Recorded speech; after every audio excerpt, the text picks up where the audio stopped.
Lingva obstaja od leta 1997, to je 23 let.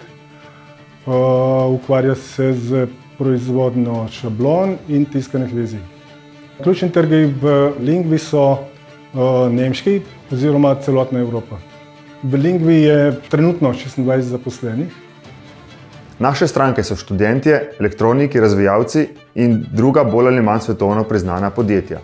Trudimo se, da smo celovita podpora od ideje izdelka, sprememb do končnega produkta.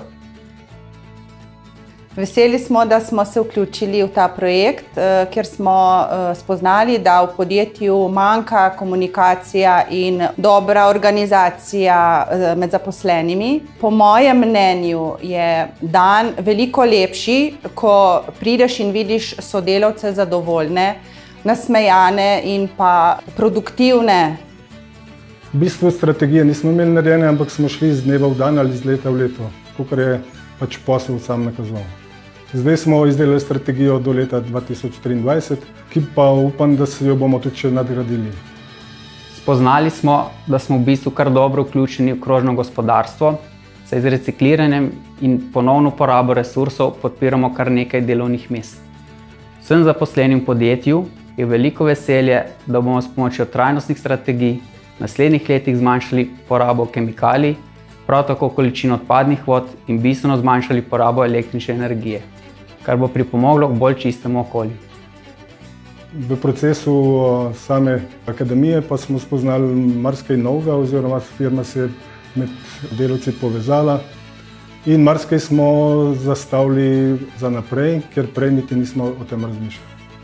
V podjetju Linga smo veseli, da smo skozi proces trajnostne akademije pridobili veliko uporabnega znanja. Sam proces je bil nekoliko otežen zaradi COVID-19 in smo mogli srečanja izpeljati nadaljavo.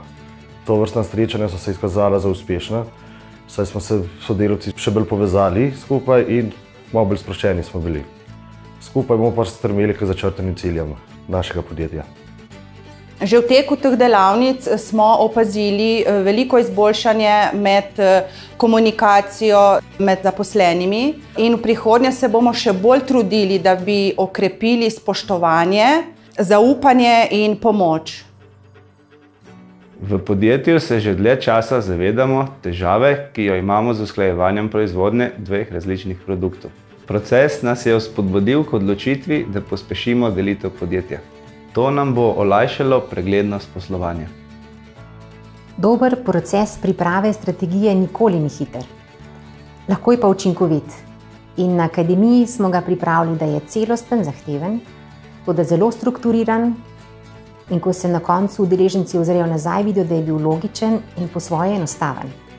Tu v Lingvi sem se izjemno prilagajala, poslovni proces in narava proizvodnje je to zahtevala, pa vendar na koncu smo v strategijo dali ravno prav ambicioznih sprememb in breme za zaposlene je bilo ravno pravšnje.